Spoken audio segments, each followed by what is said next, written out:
So, welcome back to part two of Breaking the Pain Cycle, mind body tools to transform chronic pain. So, now that we've identified the six key factors that contribute to chronic pain, let's talk about what pain actually is. Pain is a message from the brain, a signal that something might be wrong.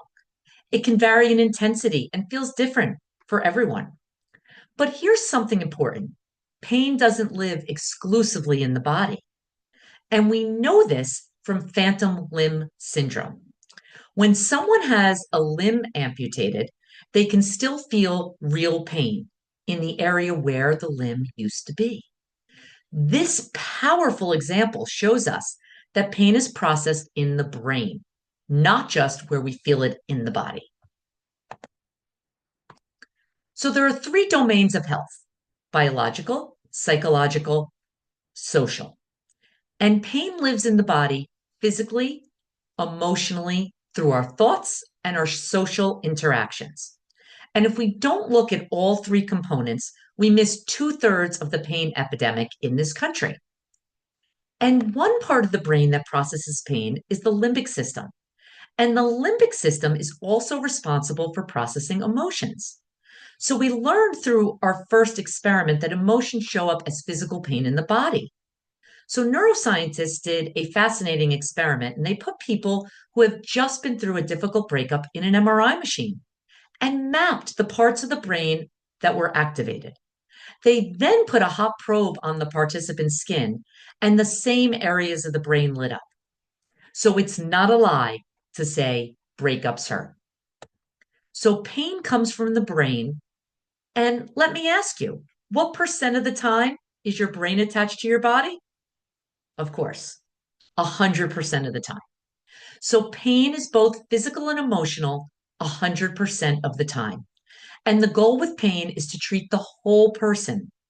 And through my healing journey, not one doctor asked me what was happening in my life.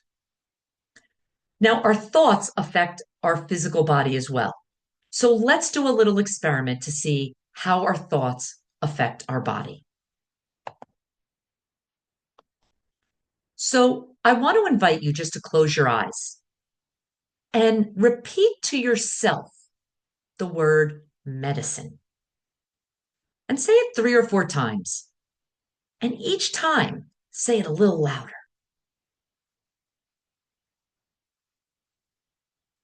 So, can you hear that voice in your head? Everyone has that little voice in their head as you go through the day. Sometimes it says, wow, it's cold outside, or oh, look at that cute little puppy. However, sometimes it says, you'll never be good enough, or I can't believe I said that. The world we live in through social media has cues all over it to trigger that voice to say, we're not good enough, we're not skinny enough or accomplished enough. It might say you're doing it all wrong. So, what are some of the critical things this voice says to you? And just make a note of that.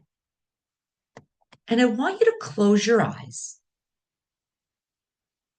And I'd like you to repeat the voice, that critical voice, to yourself. And say it over and over again. And I'm going to add to that critical voice and just listen to my voice. I'm not good enough. I'm not smart enough. I'll never get it right. Healing is so hard for me. Will my pain ever go away? And just with your eyes closed, notice how you feel in your body from these critical voices. You might feel some tension. You might feel some constriction, a heaviness. Your heart might race. Maybe your breath goes a little faster. So this voice and these critical words over time affect your health.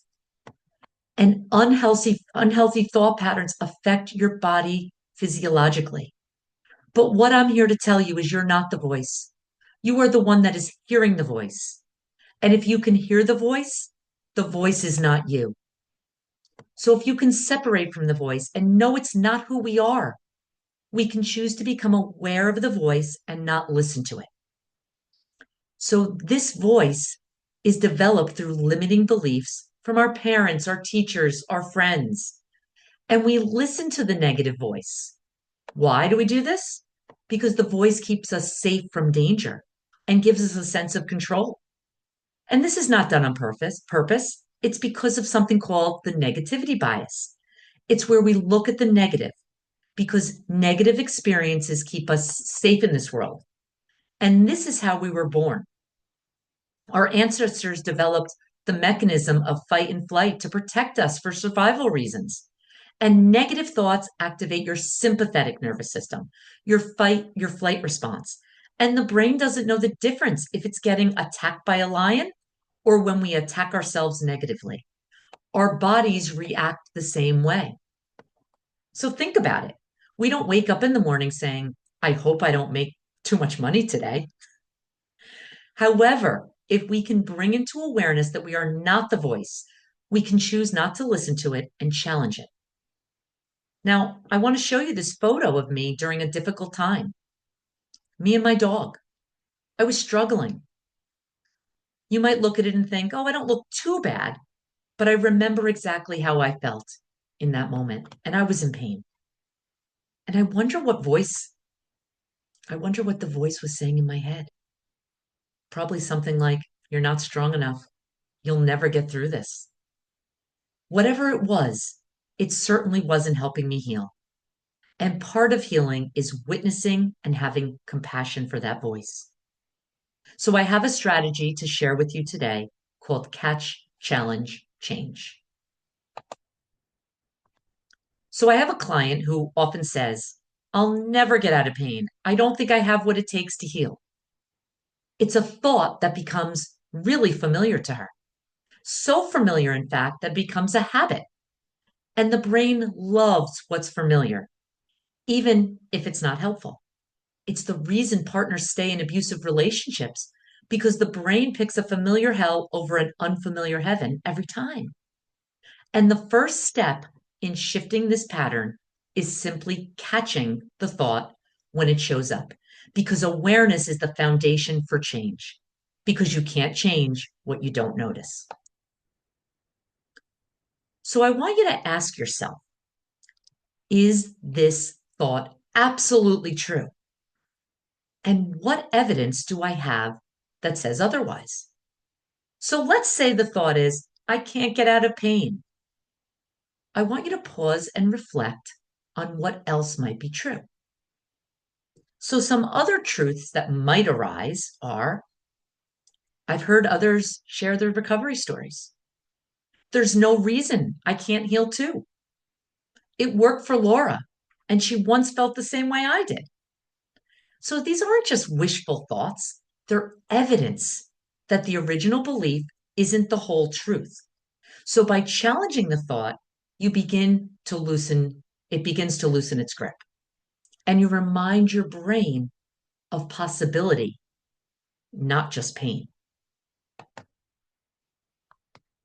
So after challenging it with evidence, the new thought might be, healing is possible for me too. My body is capable of change. Others have healed, and I'm learning how to do the same. So going back to that original thought, that original critical thought that you had in your head, take a moment and pause the recording and ask yourself, is this true? Write it on paper. Write it in your phone. Take a moment to do that. And then ask yourself, what is the new thought? And take a moment, write it down, And then notice what that new thought feels like in your body. How does it feel if the new thought is, my body is capable of change?